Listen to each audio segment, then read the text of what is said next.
율법 은혜의 통로가 되다 라는 제목으로 하나님의 말씀을 함께 보도록 하겠습니다. 자, 지난주에 7장 첫 시간의 말씀을 나눴죠. 7장은 법 아는 자들, 그러니까 유대인 그리스도인들에게 하는 말씀이었고요. 무엇을 말했나 보니까 혼인 관계를 비유하여 율법에 대해서 설명을 했어요. 혼인 관계 안에서 남편이 죽은 후에 그 여자에게는 남편에 대한 의무가 사라지는 것처럼 그리스도인들은 율법에 대하여 죽은 자다, 그렇게 말했죠. 이것을 한마디로 말하면 율법에 대하여 자유케 되었다라고 말한 것과 같아요.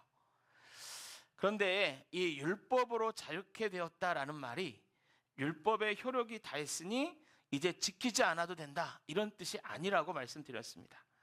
율법으로 자유케 되었다라는 건 율법의 내용이 아니라 형식에서 자유케 됐다라는 말이었어요. 할렐루야.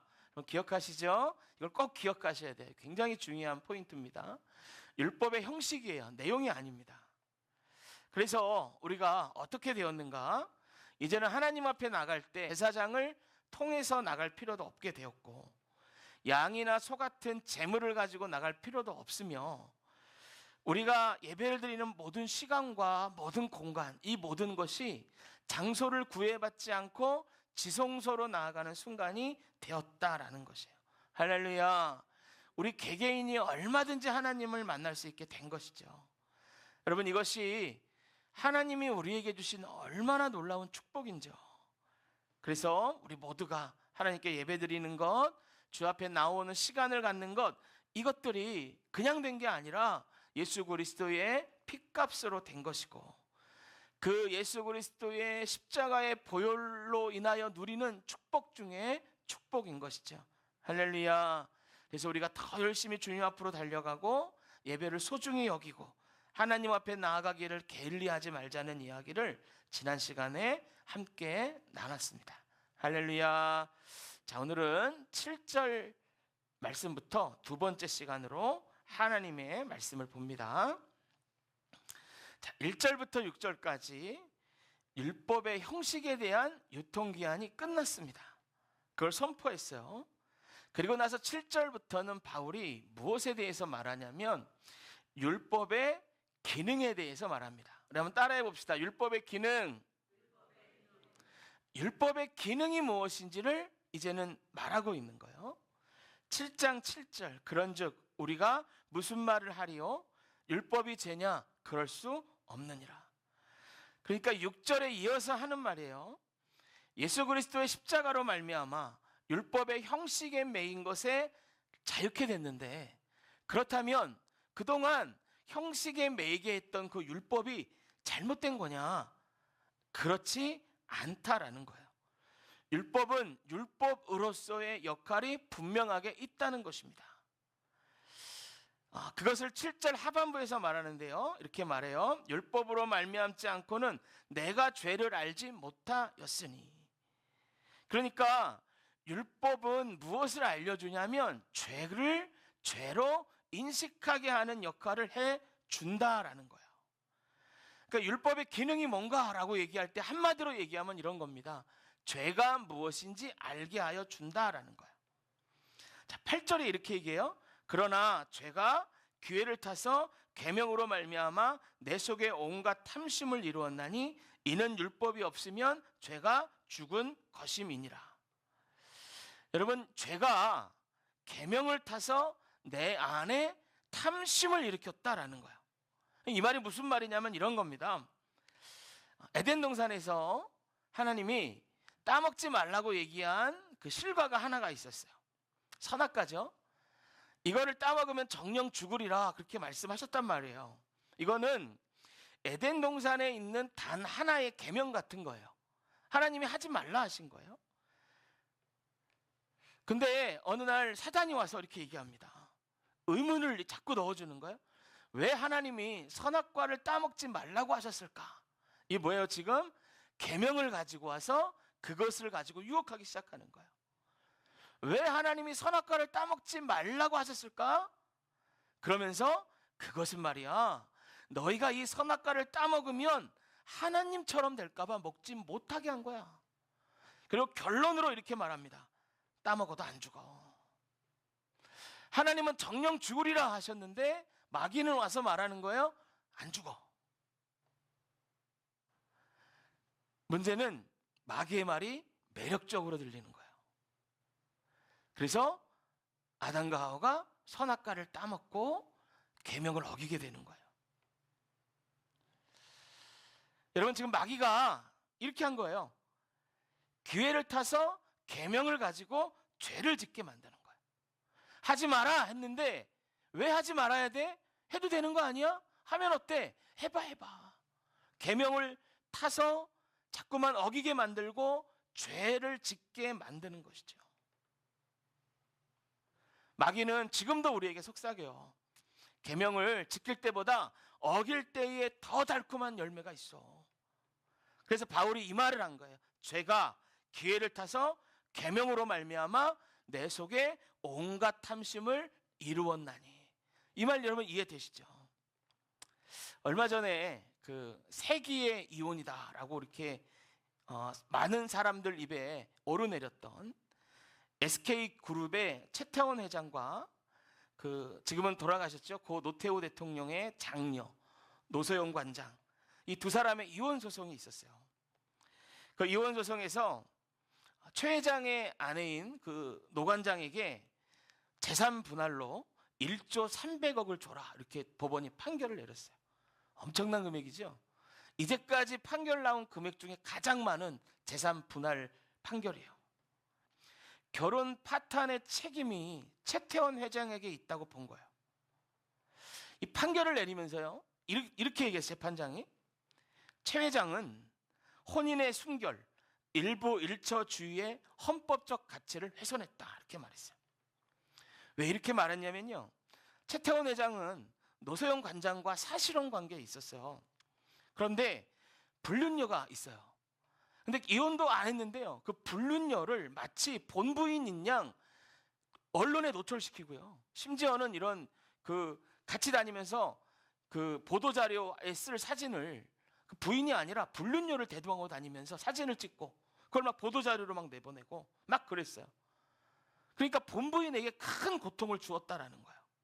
물론 재산을 분할하는 것은 더 복잡한 관계가 있지만 이것은요, 이혼의 책임이 분명히 최태원 회장에게 있다라는 걸 아주 그 도장을 찍고 판결을 내린 거예요.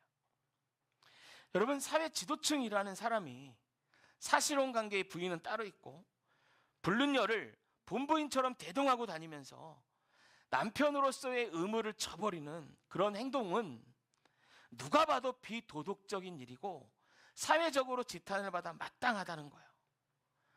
그런데 여러분, 최태원 회장의 공식적인 종교가 뭐냐? 기독교입니다. 그 프로필을 보면 프로필 안에 종교가 기독교, 개신교라고 해 놓았어요. 여러분, 이 최태원 회장이 자기가 불륜이라는 거 몰랐을까요? 알았겠죠. 기독교인이라면 자기가 잘못된 행동을 하고 있다는 거 더더욱 알지 않았겠습니까? 그런데도 이런 일을 대놓고 벌이더라는 말이에요. 여러분, 이 사람뿐이겠습니까? 많은 사람이 기독교인의 타이틀을 걸고 창피한 일, 부끄러운 일, 그 일을 그냥 아무 꺼리낌 없이 하고 있더라는 거예요. 여러분, 마귀는 현대에 와서도 이렇게 에덴 동산에서 한 것처럼 자꾸만 사람으로 인하여 죄를 짓게 하고 계명을 어기게 만드는 거예요. 그럼 우리가 한번 생각해 봐야죠. 왜 사람들이 죄라는 걸 알고도 멈추지 않고 사망을 향하여 끝까지 달려가는가? 죄의 삭은 사망인데. 이것에 대하여 바울이 진단을 내려요. 그게 9절입니다. 그럼 9절 한번 보세요. 자, 9절을 한번 같이 읽어보겠습니다. 9절 시작. 전에 율법을 깨닫지 못하였을 때에는 내가 살았더니 계명의 이름에 죄는 살아나고 나는 죽었도다. 근데 다절을 보세요. 이 9절이 굉장히 중요해요. 자, 바울이 말합니다. 율법을 깨닫지 못했을 때는 내가 살아 있었대요. 그런데 계명이 들어오자 죄가 살아나고 내가 죽었다라는 거예요. 여러분, 이 9절이 말하는 바가 뭔가?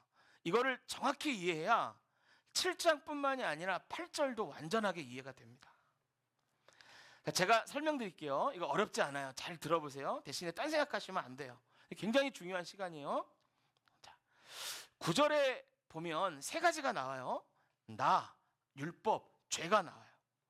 이 9절에는 대전제가 있는데 그건 뭐냐면 나, 율법, 죄, 이 서로 안에 있는 관계에 있어서 이것은 어느 하나가 죽으면 어느 하나가 사는 관계예요.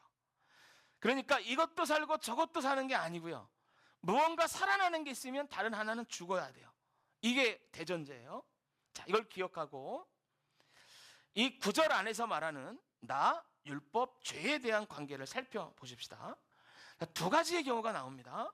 첫 번째는 율법을 깨닫지 못할 때예요. 그때 사는 것이 뭡니까? 자, 전에 율법을 깨닫지 못하였을 때는 누가 살았어요? 내가 살았더니. 그러니까 율법을 깨닫지 못했을 때 사는 건 누구예요? 나.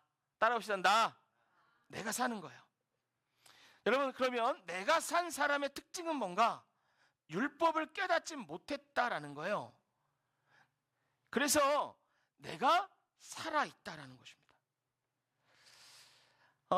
여러분, 이 사람에게 죽은 것은 뭔가? 죄예요, 죄. 여러분, 죄가 죽는 것은 어떤 건가? 여러분, 죽은 것에 대해 생각해 보세요. 죽은 것. 죽은 것에 대해서 감각이 있습니까? 죽은 게? 없죠. 죽은 사람을 찌르면 따끔해, 아파. 벌떡 깨어나나요? 안 그러죠. 죽은 건 감각이 없어요. 죽은 거는 느낌도 없습니다. 그러니까 아무것도 느낄 수 없고 아무 감각도 없는 게 죽은 상태예요. 그래서 여러분, 율법을 깨닫지 못한 사람에게는 죄가 죽었고요, 자신이 살아난 상태이기 때문에 죄에 대한 감각이 없는 거예요. 그러니까 죄를 죄로 알지 못합니다. 죄라는 걸 머리로는 알지만 감각이 없기 때문에 이것 때문에 고민하거나 멈추지 않아요. 왜요? 죄에 대한 감각을 상실했기 때문에 그래요. 지난 시간에 율법에 대하여 자유함에 대해서 말씀드리면서 우리는 율법에 대하여 죽은 자인데 형식에서는 죽었지만 내용에 대해서는 살았다라고 말씀을 드렸어요. 그런데 이 사람은 감각이 없으니까 내용에까지 다 죽었어요. 율법의 기능이 아까 뭐였죠? 죄가 무엇인지 알게 해주는 기능이라고 그랬잖아요. 그러니까 다 죽었으니까 죄가 뭔지 모르는 거예요. 그렇게 되니까 살아나는 게 뭐냐? 나 자신이 살아납니다. 이렇게 자기 자신에게 이렇게 얘기하는 거예요. 죄를 지으면서도 나 정도면 괜찮지. 죄를 짓고 나서 이거 별일 아니야. 남들도 다 그렇게 살아. 이 정도면 뭐 됐지 뭐. 끝없이 자기 자신을 정당화하는 거예요. 그러니까 죄된 자기가 자꾸 살아납니다. 여러분, 이게 율법을 깨닫지 못한 죄가 죽고 자기가 살아난 사람의 상태입니다. 이걸 바울이 정확하게 이렇게 말합니다. 전에 율법을 깨닫지 못할 때에는 내가 살았더니. 제가 앞에서 왜 사람들이 죄라는 걸 알고도 사망을 향하여 멈추지 못하고 끝까지 가는가? 이 9장에서 바울이 진단 내린다고 말씀드렸는데 그게 이거예요. 율법을 깨닫지 못하였기 때문이라는 거예요. 여러분, 죄라는 걸 머리로 아는 것과 정말 깨닫는 것은 달라요. 그렇다면 두 번째로 얘기하는 계명을 깨달은 사람은 어떤 사람인가? 오늘 9장에는 계명에 이르렀다라고 말하는데 이거는 계명을 깨달았다라는 말과 똑같은 거예요. 자, 율법을 깨달았을 때 사는 것이 뭐죠? 율법을 깨달았을 때 사는 게 죄죠. 자, 하나가 살았어요. 하나가 죽는다 그랬죠. 그럼 뭐가 죽겠어요? 내가 죽는 거예요. 이해가 되세요? 율법, 죄, 나 중에 셋 다 못 살아요. 하나가 죽으면 하나가 사는 거예요. 하나가 살면 하나가 죽는 거예요. 율법을 깨달았을 때 살아나는 게 죄예요. 그럼 하나가 죽어야죠. 죽는 게 뭡니까? 나예요, 나. 내가 죽는 거예요. 그걸 바울이 말해요. 계명의 이름에 죄는 살아나고 하나가 살았어요. 하나가 죽는데 나는 죽었도다라고 말하는 거예요. 율법을 깨닫자 죄가 살아나요. 이건 무슨 말이냐? 죄가 살아나니 죄에 대한 감각이 깨어나는 겁니다. 죄가 느껴지기 시작하는 거예요. 여러분, 죄에 대해 죽으면 죄에 대한 감각이 없잖아요. 그런데 죄가 살아나니까 죄를 막 느끼기를 시작해요. 죄에 대한 감각이 생기기를 시작해요. 죄가 얼마나 무서운 건지 발견되기 시작해요. 그래서 말씀을 깨달으면 깨달을수록 자신 안에 있는 죄가 얼마나 무서운지를 절감하기 시작하는 거예요. 이것은 여러분 갈라디아서에 죄에 대하여 죽고 예수 그리스도에 대하여 살았도다 이 죽음을 이야기하는 것이 아니고 7장은 그 결혼과 여자의 관계에서 죽음에 대한 대전제가 있죠. 죽으면 모든 매임이 풀려진다. 이 죽음을 얘기하는 거예요. 여러분, 죄가 살아나니까 죄에 대한 감각이 생겨요. 그리고 이 죄가 얼마나 흉측하고 얼마나 무서운지를 깨닫게 되는 거예요. 죄에 대한 감각이 막 살아나니까 예수를 믿기 전에 죄였던 죄, 또 그동안 이 정도는 지어도 괜찮지, 이게 무슨 죄야, 남들도 다 그러고 사는데 라고 여겼던 그 죄가 얼마나 더럽고 얼마나 무서우며 그것이 얼마나 나를 짓누르고 있는지를 알게 되는 거예요. 그래서 10절에 이렇게 말합니다. 10절, 생명에 이르게 할 그 계명이 내게 도리어 사망에 이르게 하는 것이 되었도다.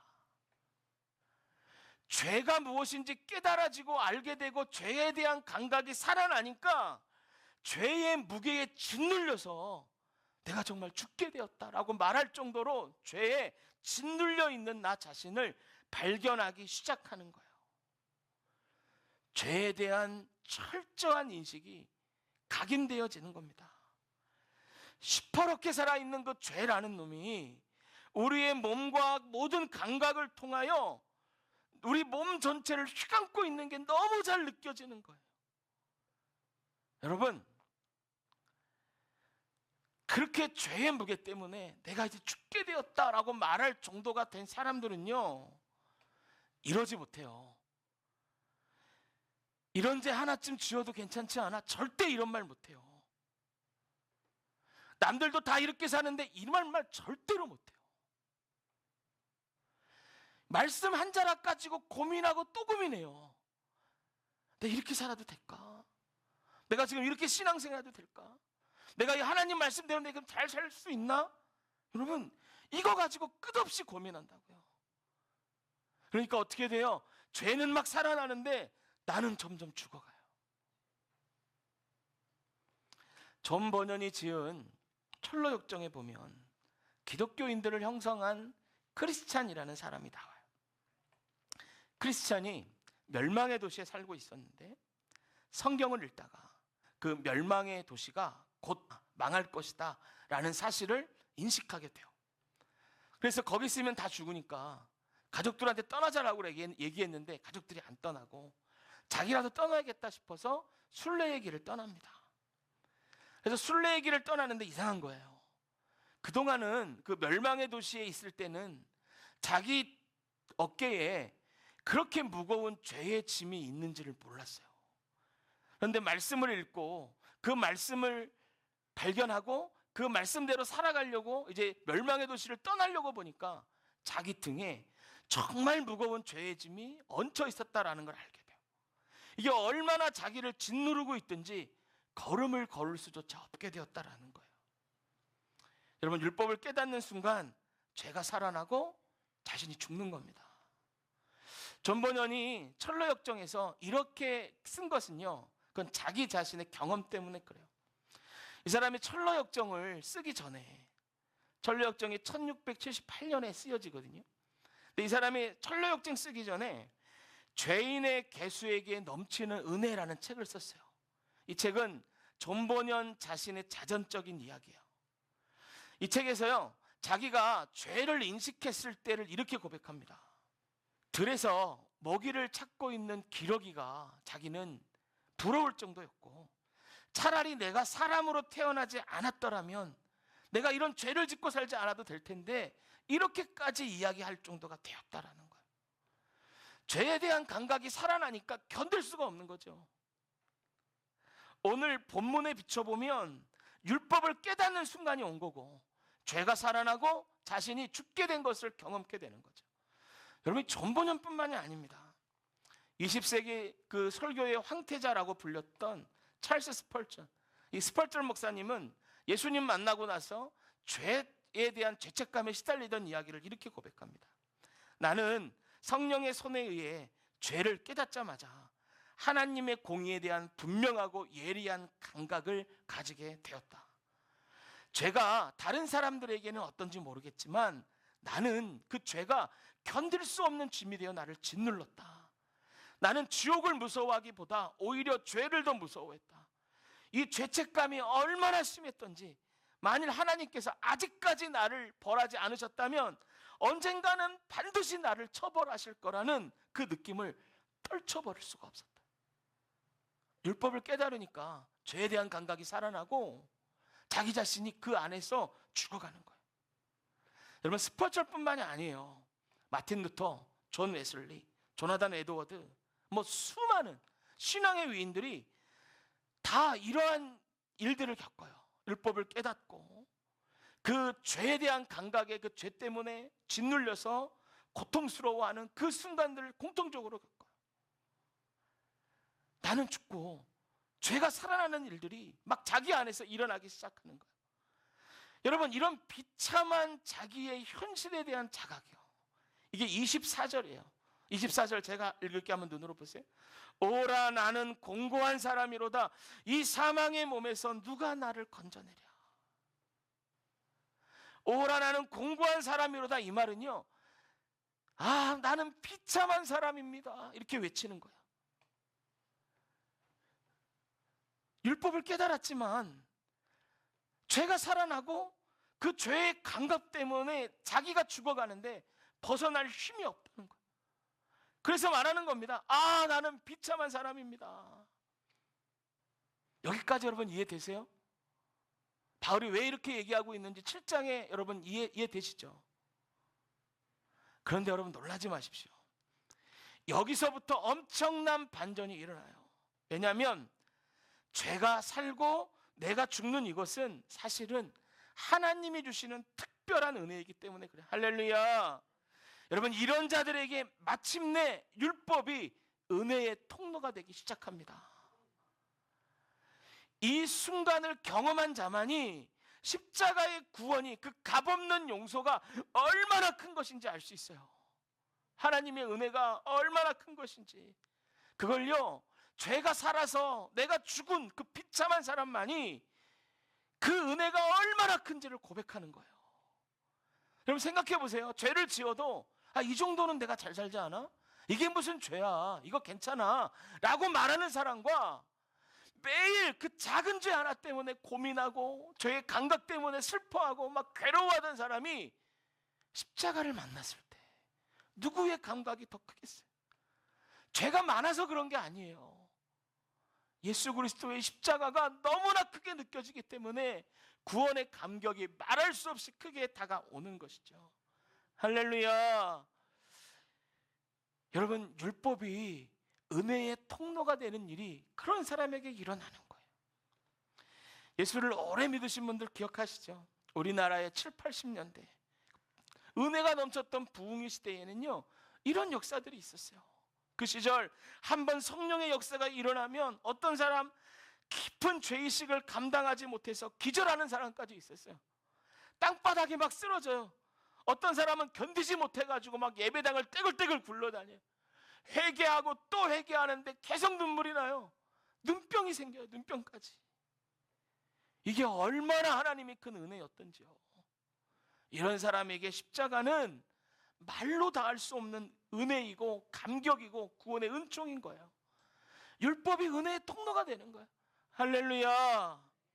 저 중학생 때요, 수련회를 갔는데 저보다 훨씬 나이가 많은 고등학교 형님, 그 형 하나가 갑자기 막 나와가지고 특송을 한다는 거예요. 특송을. 이 형이 그런데 그 뒤에서 어떤 형과 누나들이 수근수근 거려요. 뭐라고 얘기하냐면, 야, 쟤는 찬송가만 부르면 울어. 또 오나 보자, 또 오나 보자. 막 이러는 거예요. 근데 이 형은요, 누가 비웃든 말듯이 아무도 시키지 않은, 그 잘 부르지도 못하는 막 노래를 막 소리내서 막 부르는데, 아니나 다를까 또 우는 거예요. 그 형이 그 찬송가를 부르다가. 여러분, 고등학생이에요. 얼마나 민감할 때예요. 근데 뒤에서 수군대던 형 누나가 다 들었어요. 쟤 또 온다 또 온다 그러면서 자기들끼리 막 웃어요. 근데 이 형은 그렇게 자기를 비웃는 사람들이 있는데 아는지 모르는지 잘 부르지도 않은 그 보혈 찬양을 앞에 나와가지고 막 눈물 콧물 흘리면서 끝까지 다 부르는 거야. 전 그때 몰랐죠. 저 형이 왜 저러나. 근데 저도 은혜를 받고 나니까 알게 돼요. 그렇게 눈물이 나는 거예요. 여러분, 그래서 바울이 7장 7절부터 절망적인 얘기를 계속해요. 그러다가 25절에 아주 환희에 찬 고백을 해요. 환희에 찬 고백. 25절. 제가 그 앞부분만, 제가 그만할 때까지 앞부분만 한번 같이 읽어볼게요. 25절. 자, 읽습니다. 시작. 우리 주 예수 그리스도로 말미암아 하나님께 감사하리로다. 여기까지. 자, 여기까지만 한번 크게 읽어봅니다. 큰 소리. 시작. 우리 주 예수 그리스도로 말미암아 하나님께 감사하리로다. 할렐루야. 여러분, 절망적인 이야기를 계속하다가 갑자기 바울이 외치는 거예요. 우리 주 예수 그리스도로 말미암아 하나님께 감사하리로다. 할렐루야. 여러분, 그 앞절에서만 보더라도 나는 비참한 사람입니다. 가슴을 치던 그 바울이 갑자기 25절에 환희에 찬 고백을 한다고요. 왜 그랬겠어요? 율법이 은혜의 통로가 되었기 때문에요. 할렐루야. 여러분, 이 감사와 감격이 있는 사람은 삶이 바뀌어요. 삶이 바뀌어요. 7, 80년대 그런 성령의 역사가 한국교회에 있고 나서 나머지 20년 동안 어떤 일이 일어났나? 한국 사회가 새로워지기 시작했어요. 말씀 한 자락 갖고 싸우는 사람들이 생기기를 시작했어요. 부정과 부패가 만연했던 이 나라 가운데 거룩과 성결의 물결이 흘러가기 시작했어요. 여러분, 그래서 7, 80년대의 부흥은 그때의 놀라운 부흥보다 나머지 20년에 더 큰 축복이 있었다. 이렇게 얘기하는 거예요. 이렇게 십자가를 만나고 율법의 은혜의 통로가 된 사람들은요, 삶이 변하기를 시작하는 거예요. 할렐루야. 사랑하는 성도 여러분, 죄 때문에 좌절하고 내가 비참한 사람이라고 외치다가 십자가를 만나는 축복의 길을 축원합니다. 계명을 머리로 하는 자가 아니라 깨닫는 자 되시기를 주님의 이름으로 축원합니다. 축원합니다. 축원합니다. 여러분, 혹시 여기에 남들은 그렇지 않은데 나는 말씀 한 자락 때문에 고민하고, 아니 남들은 다 그냥 잘 사는 것 같은데 내게는 죄라는 게 마음에 걸려서 함부로 행동하지 못하는 사람이 있습니까? 여러분, 그렇다면 기뻐하십시오. 율법이 은혜의 통로가 되는 일이 그 사람에게 일어나는 거예요. 그러나 죄를 지어도 꺼리낌이 없고 어떻게 살아도 저보다는 내가 더 잘 살지라고 교만하며 비교하며 그렇게 살아가는 사람이 있다면, 여러분, 아직 머리로는 율법을 알지는 모르겠지만 깨달음까지 오지 않은 거예요. 말씀의 거울에 저 여러분을 비춰보시고 말씀을 깨닫는 자 되시기를 축복합니다. 그리고 여러분, 이 구원의 기쁨과 감격이 우리 안에 회복되어져야 돼요. 율법이 은혜의 통로가 되어서 이 감격이, 정말 말할 수 없는 은혜의 감격이 우리 안에 회복되어져요. 여러분, 한국교회가 이렇게 어렵게 된 건 이 감격이 사라지고부터예요. 이 감격이 없이 그냥 예수 믿는 사람 됐어요. 그러니까 십자가의 구원이 얼마나 소중한지 몰라요. 그냥 이렇게 살면 되겠지. 물에 술 탄 듯 술에 물 탄 듯 그냥 살면 그냥 되겠지. 근데 여러분, 성경은 그렇게 얘기하지 않거든요. 제가 앞에서 SK그룹의 최태원 회장 얘기는 했지만 세상에 그런 사람이 어찌 한둘이겠습니까? 우리 삶의 영역에 그런 영역이 여러분들은 없습니까? 우리가 이 말씀에 우리를 비춰봐야 돼요. 그리고 기도하셔야 됩니다. 하나님, 율법이 내게 은혜의 통로되게 하시고 구원의 강벽을 회복시켜 주시고 그 십자가의 능력 안에 오늘도 살아가게 하여 주옵소서. 할렐루야. 말씀을 이제 마무리합니다. 오늘 바울의 고백처럼 죄가 살아나고 우리는 죽어 정말 십자가 앞에 나가 그 십자가의 구원이 우리에게 기쁨의 간격이 되기까지 그렇게 하나님께 매달리고 나아가는 저와 여러분 되시기를 축복합니다. 그럴 때 십자가가 무엇인지 내게 깨달아지고 우리 예수님만이 유일한 피난처임을 알게 되고 더욱더 주님 앞에 큰 은혜를 받는 사람으로 살아갈 수 있을 줄로 믿습니다. 할렐루야. 이렇게 살아 하나님 기뻐하시는 삶으로 오늘도 살아가시는 그런 결단 있는 삶을 살아가는 저 여러분 되시기를 주님의 이름으로 축복합니다. 할렐루야. 잠깐 우리 기도합시다.